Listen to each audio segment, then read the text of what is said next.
Pagi, mari kita berdoa sebelum mendengar firman Tuhan. Terima kasih kepadamu Tuhan Yesus, Engkau adalah Allah yang baik di dalam kehidupan kami, Engkau perkasa, Engkau dahsyat. Pada saat ini kami mau mendengarkan firman Tuhan. Firman-Mu adalah mana bagi kami, makanan bagi kami setiap hari. Berbicara kepada kami Tuhan, sehingga kami semakin hari semakin bertumbuh di dalam Engkau. Kami bersyukur kepadamu Tuhan. Kami siap untuk mendengar dalam nama Tuhan Yesus. Haleluya. Amin. Shalom semuanya. Saudara, kita melihat bahwa dunia ini semakin jahat. Orang itu semakin hari semakin tidak takut akan Tuhan. Kita lihat di Indonesia ya. Indonesia itu sebenarnya tidak baik-baik saja, juga baik-baik aja. Kita bersyukur kita punya Tuhan yang mengajar kita bagaimana kita harus menjadi berkat. Kita harus menjadi saksi. Kita harus menjadi orang yang menebarkan kasih. Saudara, jangan sampai kita itu seperti orang dunia yang selalu mengeluarkan perkataan-perkataan sumpah serapah, kebencian, memberikan hasutan, mengadu domba, memfitnah. Itu terjadi di Indonesia. Sangat jahat. Kita mau ambil contoh ya yang ada di Indonesia sekarang, penuh dengan sumpah serapah dan caci maki kepada seorang presiden yang ketujuh. Bagaimanapun seorang presiden, walaupun mereka sudah turun jabatan, karena sudah selesai, bukan karena melanggar aturan, bukan karena diturunkan, tetapi orang mencaci maki. Saudara lihat, sejak Presiden Jokowi jadi gubernur, kemudian jadi presiden, selama 10 tahun, bahkan waktu turun, dia tetap mendapatkan caci maki, fitnahan, dibully, dihina. Pokoknya jelek sekali kalau menghina itu ya saudara. Saya tuh sampai merasa sedih gitu ya. Ada rasa marah gitu di hati saya itu. Padahal dia bukan bapak saya, bukan saya, bahkan Pak Jokowi nggak kenal saya. Tetapi saya ada rasa marah. Pertama itu ada kemarahan gitu. Kok bisa ya orang itu mulutnya sangat jahat. Padahal dari Soeharto sampai SBY tidak ada yang membuat gebrakan seperti Jokowi. Pada waktu Jokowi memerintah, dia sudah melunaskan hutang-hutang dari pendahulu-pendahulunya. Semua dilunaskan. Itu adalah perkataan dari Menteri Keuangan sendiri, yaitu Ibu Sri Mulyani. Sri Mulyani sendiri yang berkata bahwa Presiden Jokowi telah melunaskan semua hutang-hutang pendahulunya. Baru dia memulai yang baru. Memang ada hutang yang baru, tetapi bedanya hutang Jokowi dapat dinikmati semua rakyat Indonesia. Hutang-hutang yang dia lakukan menjadi tol, menjadi jalan-jalan raya, listrik masuk ke desa-desa, menjadi bandara, menjadi tol laut dan sebagainya. Banyak sekali gebrakan yang dia lakukan dan hasilnya bisa kita nikmati. Pasti ada kesalahan-kesalahan yang dilakukan, tetapi Mahfud MD sendiri berkata bahwa cari Jokowi tentang korupsinya. Nggak ada. Itu orang lain yang berbicara. Itu Pak Mahfud MD. Tidak ada ditemukan korupsi. Yang korupsi adalah orang-orang banyak. Dan itu semuanya anggota-anggota partai. Caci maki dan penghinaan itu luar biasa diterima oleh Pak Jokowi. Penghinaan, hujatan yang sangat merendahkan. Bahkan kita saja yang mendengar itu ikut gatal dan begitu nggak tahan. Terlalu jahat, terlalu kejam. Itu tidak akan keluar dari mulut orang-orang yang normal, tetapi hanya keluar dari orang yang penuh dengan kejahatan dan kebencian. Dipanggil Mulyono lah, Simul lah, orang tolol lah, plonga-plongo, kejam sekali. Penghinaan yang luar biasa. Padahal satu, dia manusia, dia lebih tua, dan dia juga berjasa atas Indonesia. Kita mau melihat bahwa iblis itu caranya begitu. Memberi tuduhan itu sampai orang itu harus mati terpuruk dengan sakit hati. Mereka menuduh ijazahnya palsu karena mereka mau menuduh korupsi nggak ketemu, menuduh hal yang lain nggak bisa karena nggak ketemu kesalahannya. Akhirnya sekarang diobok-obok lagi, dia dituduh PKI lah, dituduh inilah, ada banyak hal yang jelek sampai dia dibuat gambar-gambar yang penuh penghinaan. Satu-satunya presiden yang dihina habis-habisan itu adalah Pak Presiden Jokowi. Memang ada dia kesalahannya. Kesalahan dia bagi saya adalah terlalu sabar. Karena orang jahat itu seringkali beraninya dengan orang baik. Karena mereka tahu orang baik tidak akan membalas. Makanya mereka semakin melunjak. Yang kita mulai lihat bahwa iblis itu kalau memberikan tuduhan, itu terus-menerus. Kayak contohnya Jokowi dituduh, ijazahnya palsu, nggak pernah kuliah, walaupun dikasih bukti, teman-teman kuliahnya sendiri, rektor UGM-nya, dan sebagainya sudah ngomong memang dia lulusan dari UGM, tetap mereka gak percaya. Kalau toh kemudian Jokowi menunjukkan ijazah aslinya di hadapan umum, emangnya langsung percaya? Langsung dihadapkan semua di kerumunan orang, apa nggak robek semua? Apa nggak tambah hancur? Setelah ijazahnya hancur, orang akan berkata, nah kan, palsu kan?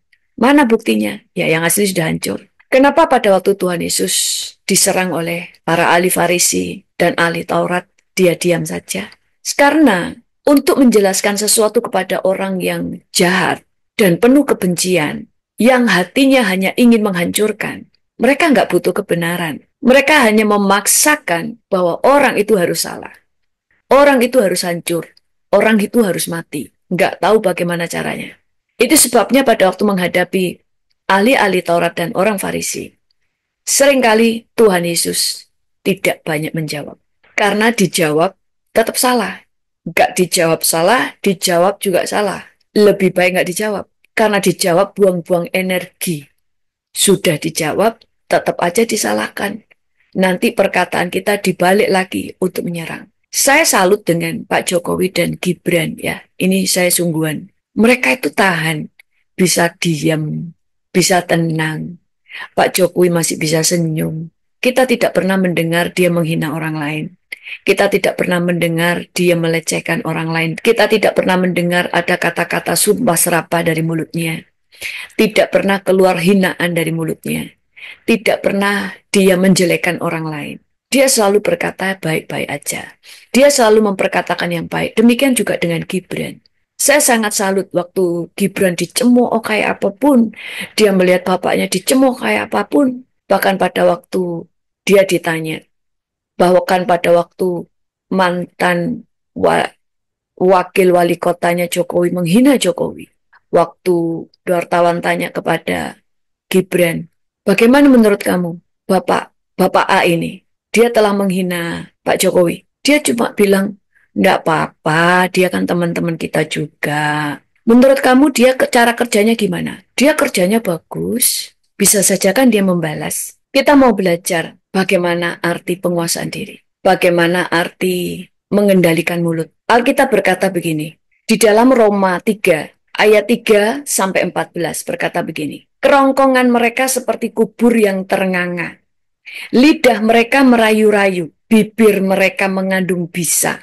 Mulut mereka penuh dengan sumpah serapah. Ayat 17 sampai 18.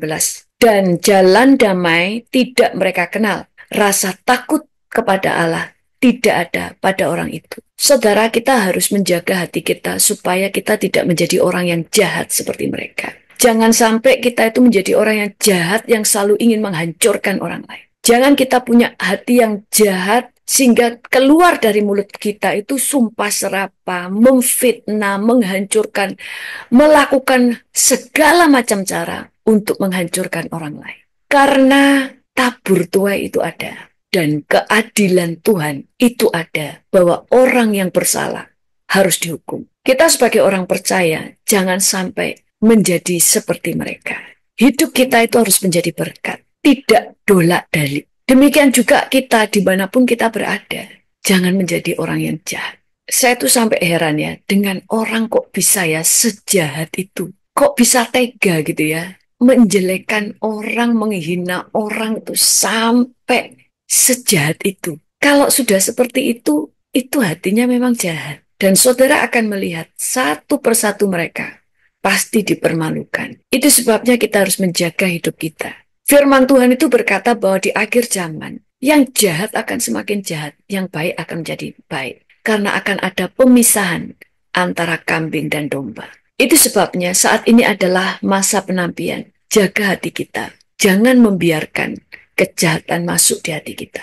Kita harus berbicara kebenaran. Matius 15 ayat 18 berkata, tetapi apa yang keluar dari mulut berasal dari hati, dan itulah yang menajiskan orang. Apa yang keluar dari mulut itu berasal dari hati. Kalau mulutnya sudah jahat, sudah pasti hatinya jahat. Kalau mulutnya penuh dengan sumpah serapah, mulutnya penuh dengan dusta, dolak-dalik, dan menghancurkan orang, perkataannya benar-benar menyakiti hati orang itu jahat. Itu sebabnya jangan sampai kita juga tercemari hati kita. Makanya kenapa setiap kali hati kita mulai tercemar, mulai sakit hati, mulai hati kita cinta akan uang, hati kita mulai iri hati kita mulai penuh keserakan, kita mulai sombong, hati kita mulai haus pujian, segera bereskan. Jangan sampai hati kita menjadi tumpul, jangan sampai hati kita menjadi jahat. Karena ngeri, saudara. Ngeri kalau menghadapi orang yang memang hatinya jahat. Karena orang jahat itu berani untuk menabrak segala sesuatu. Berani berdusta, berani berdosa. Karena mereka nggak takut akan Tuhan. Ya, kayak ada beberapa orang kan sukanya begitu. Alkitab itu palsu. Lo buktikan kalau palsu. Ya kalian yang harus membuktikan. Lo gimana sih? Kamu menuduh ya kamu harus bisa membuktikan. Jokowi harus menunjukkan ijazahnya. Kalau ditunjukin, emangnya nanti percaya? Ditunjukin ke umum itu gimana ceritanya? Fotonya Pak Jokowi aja banyak yang diedit untuk menggambarkan berbeda. Selama ini Pak Jokowi diam aja. Saya dulu sempat gemes. Kok diam aja sih orang ini? Ternyata karena Pak Jokowi waktu memerintah. Kalau sampai kemudian dia bereaksi, waktu orang menghina dan kemudian dia menanggapi pencemaran nama baik, orang akan berkata, oh ini rezimnya Jokowi. Rezim yang jahat. Dia tahu. Sehingga dia harus menguasai, mengontrol emosinya. Dia tidak pernah membahas dan tidak mengatakan siapa yang menghina dia diam aja. Kemudian jalan terbaik memang dia harus membuktikan ijazahnya di pengadilan dong.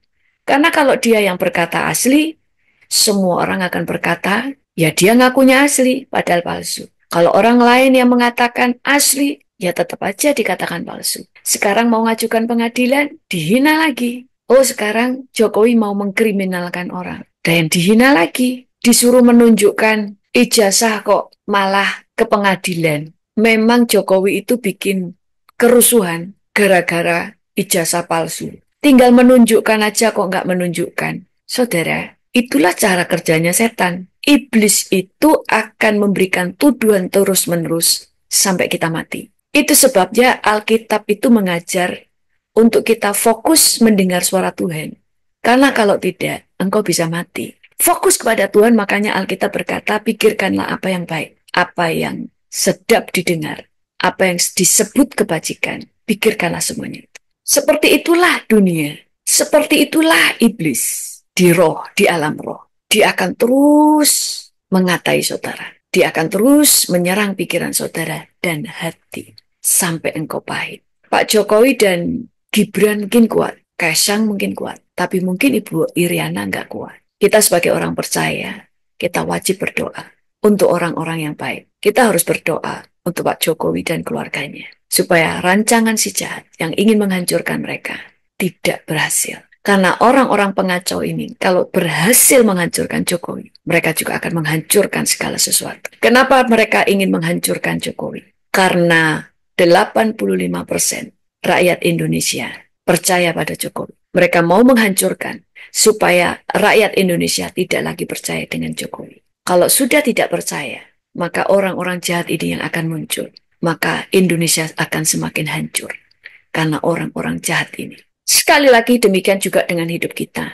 Jangan menjadi orang jahat. Baik di keluarga, anak-anak yang jahat sama orang tuanya. Banyak anak-anak yang disayang sama orang tuanya. Lalu mereka berbuat jahat kepada orang tuanya. Ada orang-orang tua yang jahat kepada anaknya. Mereka punya anak, nggak bertanggung jawab. Anaknya dibuang, anaknya dianiaya, anaknya dibully. Dan kemarin ada seorang anak, umur berapa ya kemarin ya? 9 tahun atau 12 tahun ya. Pokoknya sekitar 9 sampai 12 tahun gitu ya. Lari malam-malam telanjang dengan ketakutan. Ternyata didapati dia habis dipukuli orang tuanya. Dianiaya oleh ibunya sendiri. dihajar, dianiaya tanpa pakaian. Mungkin memang dilucuti pakaiannya supaya dia nggak berani melarikan diri, karena orang mungkin lari kan malu dalam keadaan telanjang. Tapi karena nggak tahan, dia melarikan diri dalam keadaan telanjang malam hari dalam keadaan dingin. Ada banyak orang yang berbuat jahat kepada anak-anaknya. Ada suami-suami yang berbuat jahat kepada istrinya. Demikian juga sebaliknya, ada banyak istri-istri yang berbuat jahat kepada suaminya. Kita harus bertobat dari setiap kejahatan kita.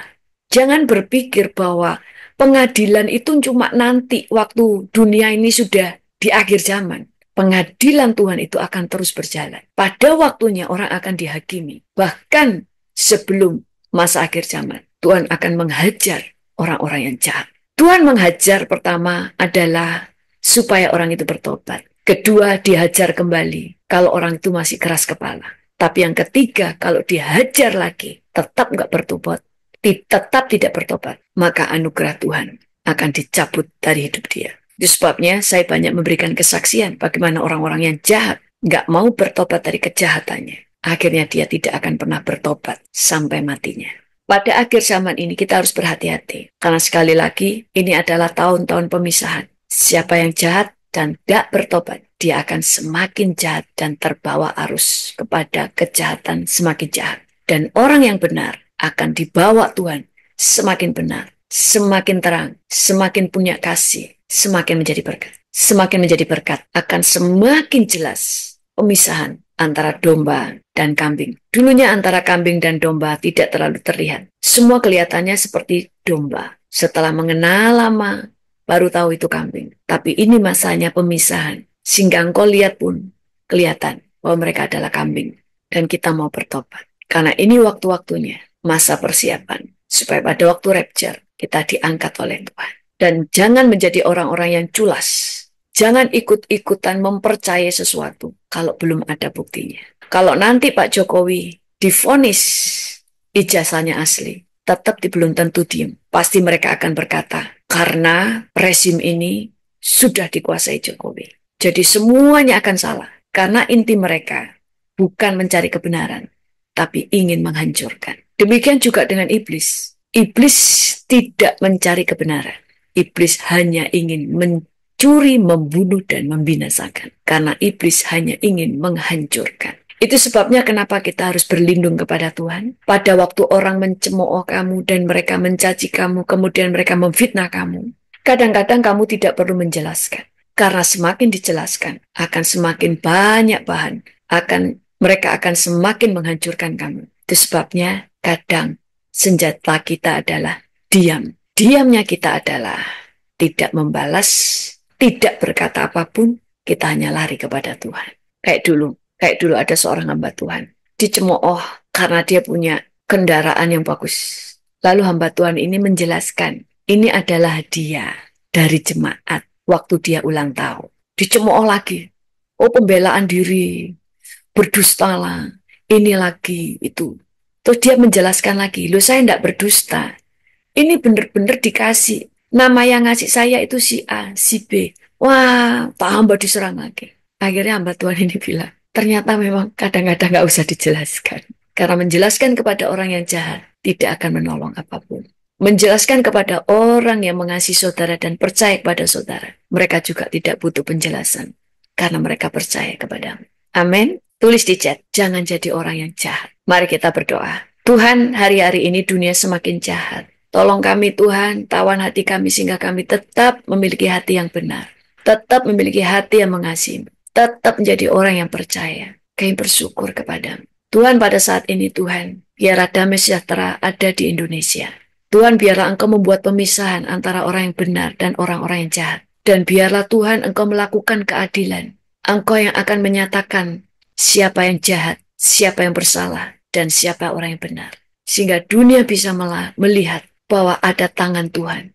Selama ini banyak manusia yang angkuh, sombong, merendahkan Tuhan. Mereka berpikir mereka lah Allah. Mereka berpikir tidak ada Allah. Tidak ada Tuhan. Sehingga mereka tidak takut akan Tuhan. Acungkan tanganmu Tuhan untuk menyatakan keadilanmu. Engkau membela orang yang benar. Engkau yang akan mengangkat orang benar tinggi-tinggi. Dan Engkau yang akan merendahkan orang-orang yang salah. orang-orang yang jahat, karena Engkau adalah hakim yang adil. Seperti Salomo Tuhan, dia mengadili dengan adil antara dua orang wanita yang memperebutkan anaknya. Di tangan dia Tuhan, dia bisa menetapkan siapa yang salah dan siapa yang benar. Dan seluruh orang yang datang tidak bisa membantah bahwa memang apa yang dikatakan Salomo adalah benar. Dan biarlah Tuhan Yesus pengadilan-Mu ada kepada orang-orang, dan biarlah pengadilan-Mu ada di Indonesia. Engkau yang menurunkan orang-orang yang jahat, orang-orang yang dolak-dalik, orang-orang pendusta, orang-orang yang mementingkan kepentingan sendiri, orang-orang yang ingin menghancurkan Indonesia. Engkau yang menurunkan mereka, dan Engkau yang membongkar Tuhan Yesus yang tersembunyi di hati mereka, sehingga semua orang tahu siapa mereka. Dan biarlah Engkau yang mengangkat orang-orang benar, orang-orang yang membangun, orang-orang yang mengasihi, orang-orang yang mencintai NKRI, dan orang-orang yang takut akan Tuhan. Sehingga Tuhan, orang jahat bisa tahu, masih ada Tuhan di atas Indonesia. Kami bersyukur dan berkati setiap anak-anak-Mu Tuhan yang hadir. Berkati mereka dalam segala hal. Yang sakit disembuhkan, yang hatinya terluka dipulihkan, yang hatinya Tuhan mengalami penolakan, mengalami trauma, hati yang penuh dengan kehampaan dipulihkan. Orang-orang Tuhan, jiwa jemaat-Mu yang saat ini mengalami kondisi keuangan yang terpuruk, ditipu orang, dirugikan, dikhianati, Tuhan Kau menolong mereka, sehingga ekonomi mereka dipulihkan dan hati mereka juga dipulihkan. Kami serahkan semua jemaat ke dalam tangan-Mu Tuhan. Dan tutup bungkus setiap kami dengan kuasa darah-Mu. Tahirkan kami, pikiran, hati, perasaan kami Tuhan. Supaya hati kami tetap hati yang penuh dengan kebenaran dan kasih. Pikiran-pikiran kami penuh dengan pikiran, kebenaran, dan kasih. Kami bersyukur kepadamu Tuhan, terpuji nama-Mu. Di dalam nama Tuhan Yesus, haleluya. Amin. Tuhan Yesus memberkati. Selama kau beserta